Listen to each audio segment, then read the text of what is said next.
Good afternoon. My name is Aaron Rucker. I'm with Quirk Healthcare. I'm a project specialist. For those of you who may have missed the beginning, we just wanted to give folks a couple of minutes to join. Today we're going to be talking about hardship exceptions and what that will mean for you as an organization as you journey through this meaningful use journey. So we're going to start with what we're going to cover today again, and my name is Aaron Rucker. We're going to talk about the background of meaningful use and the payment adjustments and what that means for the hardship exception. We're going to talk about payments. We're also going to talk about what exactly is the hardship exception. What is the impact of that exception? What does that mean for you? When is the hardship deadline? Who qualifies for it? Do I qualify? Does our organization qualify? And then kind of what's next as we kind of journey to the next phase of meaningful use. And then we'll open up the floor for questioning and answers at the end. So let's talk about a little bit about the background. As part of the American Recovery and Reinvestment Act, Congress mandates adjustments applied for eligible providers or eligible professionals who do not meet the meaningful use. The payment adjustments applied start January 1st, 2015. Medicaid-only providers are not included in these adjustments. So if you're only a Medicaid provider, you do not have to worry about being penalized or any of the adjustments that could take place starting in 2015. So let's talk a little bit about payment adjustments. So any eligible provider who did not meet meaningful use in the beginning of 2014 is available for a payment adjustment. The payment adjustments are applied to the Medicare physician fee schedule, and the payment adjustment starts at 1% per year of your Medicare reimbursement. Payment adjustments are cumulative for every year the provider does not meet meaningful use. That's something important to note. So if you start off with the first year at 1, it'll bump up to 2 the next year, and then so on and so forth. Payment adjustments, again, begin January 1st of 2015. So if for some reason, that's when you can expect to see it. So here's what we can expect from the adjustment impact. If 75%, actually I'm going to go back a second. If 75% of eligible providers meet meaningful use by 2018, the adjustment caps at 3%. So then you would only be subject to about 97% total. If less than 75% of eligible providers meet meaningful use by 2018, the adjustment can reach as high as 5%. So that could be, pretty, that can have a significant impact on you. Now let's look at the actual table. So as you can see here, if greater than 75% of eligible providers reach meaningful use, it'll start at 99% in 2015, and then in 2016 it'll go down to 98%, and then 97%, and it will stay at 97% if 75% of providers meet meaningful use or greater. If less than, then it will continue to grow each year up to 95%, and then we'll have to look to the new standards after 2020. So that's important to note. EPs that attested prior to 2015, eligible providers first attested. So if you first attested in 2011 and 2012, you must demonstrate meaningful use for the full calendar year in 2013. So if for some reason you met the first 2 years, and say in 2013 you weren't compliant by a couple of measures, well, you could be subject to a payment adjustment if that was the scenario. So it's important that once you've started the journey of meaningful use, that you continue to maintain and meet the measures for all the subsequent years. After testing, eligible providers must maintain meaningful use for every calendar year thereafter to avoid adjustments. October 1st, 2014 is the last day to attest to avoid the adjustment in 2015. So if you're on the verge now, or if you're planning to start, your deadline is October 1st to be compliant and to attest to avoid your first adjustment in 2015. So that's something important to note. So let's talk about what is the hardship exception. So the hardship exception is an exception that allows eligible providers to avoid the payment adjustments that start in 2015. It's only given under certain circumstances outlined by meaningful use. Outlined by CMS. CMS determines if those circumstances pose a barrier to achieving meaningful use, and we'll go over what those potential circumstances could be. Providers must show that demonstrating meaningful use would result in significant hardship. Now, it's important to note what is must show. Historically, and just from my experience, it's always great to have something or be able to present something to CMS, that's documented. So keep that in mind if this is the avenue you're going to go, that you need to be able, showing most of the time means documentation. So being able to produce that documentation to CMS when applying for this is key. The application must be submitted in addition to proof of the hardship. We just covered that. Hardship will last for 1 year, and each additional year after the first year, you have to reapply again. And then the hardship exception can only be utilized a maximum of 5 years. So do I qualify?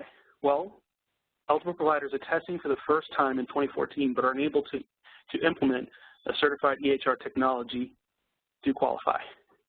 Payment adjustments only apply to Medicare incentive program, though. So if you are a Medicaid provider, again, this adjustments do not apply to you. So let's go over a quick list of reasons, and we'll go into each one of these in detail for the exception. So if you're an eligible provider, it could be because of infrastructure. It could be because of new eligible professionals. We're looking at unforeseen circumstances, or the 2014 EHR vendor issues, patient interaction, or practice at multiple locations. And then if you're an eligible hospital, very similar list, infrastructure, new eligible professionals, unforeseen circumstances, or again, 2014 EHR vendor issues. So let's talk about the infrastructure. The eligible providers must demonstrate that they are without significant internet access. Also, eligible providers must demonstrate barriers faced to obtaining infrastructure, like lack of broadband. And I'll briefly cover a scenario that I encountered with a physician before. I was working with a physician who had a couple of offices, and he had in his second location, it was being leased he was leasing it from someone, and that the person that owned the office would not allow them to establish internet connection. So he had a certified technology at EHR, and he was attesting for meaningful use. But in this particular office, he was unable to have internet access. So in this case, this could fall into this infrastructure exception. So this, again, they left a wide range, and there's many circumstances that can fall into this. Again, you just need to be able to document and submit proof to CMS for that. Now let's talk about new eligible providers. So any new eligible provider is granted a 2-year limited exception. So new EPs that start practicing in 2015 will be granted an exception until 2017. So if you fall into that category, you're safe for the next couple of years. Unforeseen circumstances. And this, again, could fall into a very large category, but as CMS defined it, they define it as a natural disaster or any other unforeseen circumstances. So, again, that's going to be subject to what CMS determines as unforeseen, but again, just being able to provide the proof is the first step. Practice at multiple locations. So lack of control over availability of a certified EHR technology of more than 50% of patient encounters. So if you're a physician and you're traveling and you have multiple, and there are multiple, you have multiple locations, and at some of those locations, you're unable to document because of the lack of technology of more than 50% of your encounters, you would fall into this exception, this hardship exception. So it's something to keep in note for any providers that are traveling or going to multiple locations. This is another exception that's available to you. Patient interaction. So lack of face-to-face interaction with any of your patients. So if for instance you're a radiologist and you're reading your studies, well, you're not going to have face-to-face interaction, so you would qualify in this patient interaction. A lack of follow-up needs with the patients. So the other one is the EHR vendor issues. This one's key because vendor unable to obtain certified EHR technology certification in 2014, or an eligible provider unable to implement meaningful use due to certification delays from the vendor. So this is important when determining, and if you're just getting started and you're trying to determine an EHR platform that you want to document, be sure that the platform that you're looking at utilizing has a certified EHR technology. It doesn't fall into any one of these categories, because if that is the case, you could fall into this hardship exception. But if you're with a vendor that has a certified technology, then you wouldn't have to worry about this. So this is another option that's available to you, but again, you could cite this exception because of the EHR vendor issues. And then there's also an exemption category. So we're going to talk about a little bit about what the exemption is. So specialties classified in the Medicare Provider Enrollment Chain and Ownership System, or PCOS, with these specialty codes. So if you're diagnostic radiology, nuclear medicine, or interventional radiology, or anesthesiology or pathology, you would fall into this exemption category where you would be exempt from the payment adjustments. Also, EPs enrolling in new Medicare program. So again, that falls into, you have that 2-year window, but you'd also be exempt for those 2 years. Hospital-based eligible providers for 2012 or 2013. And this, what qualifies you as a hospital-based is if 90% or more of your covered professional services are in an inpatient facility or an emergency department, you're classified as a hospital-based eligible provider. So again, at some point, you may have to produce documentation that states or indicates that you have 90% of your covered services are done at a facility, so at a hospital facility. So, if you fall into the 75% category, then that wouldn't apply to you. So let's talk a little bit about the application process. The applications must be completed and signed electronically by July 1st, 2014, by midnight, July 1st, 2014. So along with the application of proof, you also have to have proof of hardship. So again, being able to submit documentation in addition with this application of what the hardship is, why it happened, which hardship scenario or circumstance you're going to be submitting it with. If the application is approved, it is valid for 1-year payment only. So again, it would cover you for 2015, and you'd have to go through the application process again for 2016, and then so on and so forth.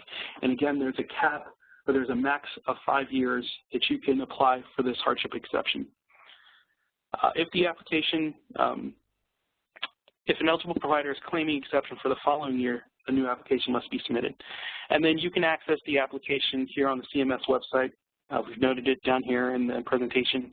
And also they have more questions and answers located here. There's a secondary application. If you're a provider or physician with multiple NPIs, there's a separate application form that you're going to need to fill out. So you would then access this separate application, and it's here on the website. And you can fill it out for as many NPI numbers as you have.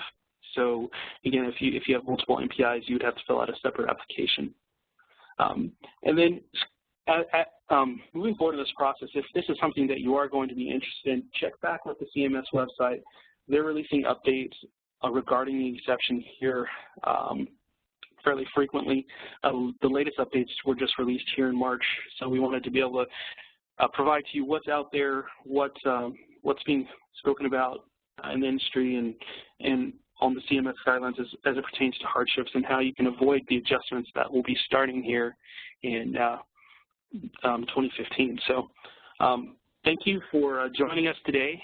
If you have any further questions or want to contact us, you can reach Dan Holleran at quirkhealthcare.com or aaron.rucker@quirkhealthcare.com. And at this point, we'll open up the floor for any questions that anyone may have.